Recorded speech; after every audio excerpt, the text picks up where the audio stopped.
Walang booking. Ano tayo ng uling isda?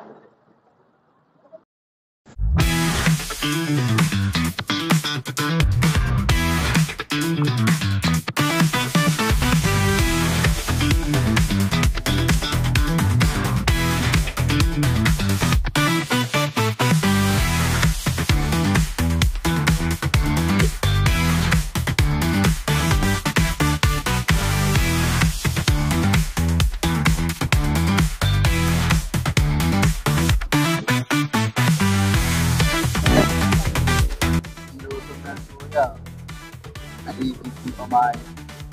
Sumabit.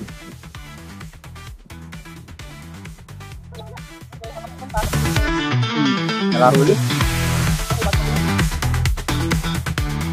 Tambay malala. Bayan. Isang oras na ako dito. Wala pa rin booking. Pati isda nila. Wala rin kumakagat.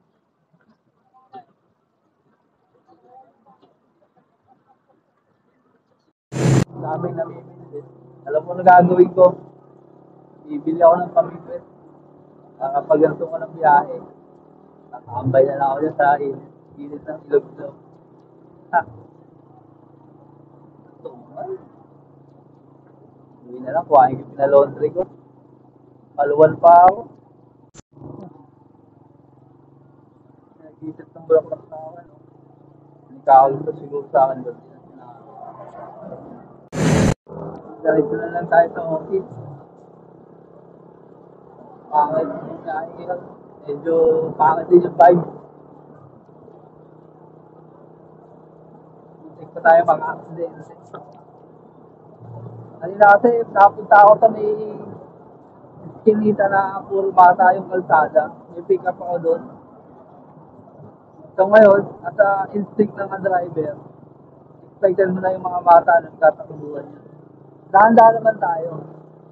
Dahil siyempre, mga bata, takbo na ng takbo talaga. Buti na lang, hindi naman natin siya nakabundo. Nakapamreno pa rin tayo. Dahil mabagal naman tayo. Takbo natin. Hindi naman lumakbos ng 20. Dahil alam natin yung mga bata at magtatakbuhan niya. Pero nakakatakot ko rin, what if hindi ko siya napansin. Sinabayaan ng magulang tumakbo na sa kalsada. Kasalanan ko na. Buti na lang tayo. So, ito na sa office.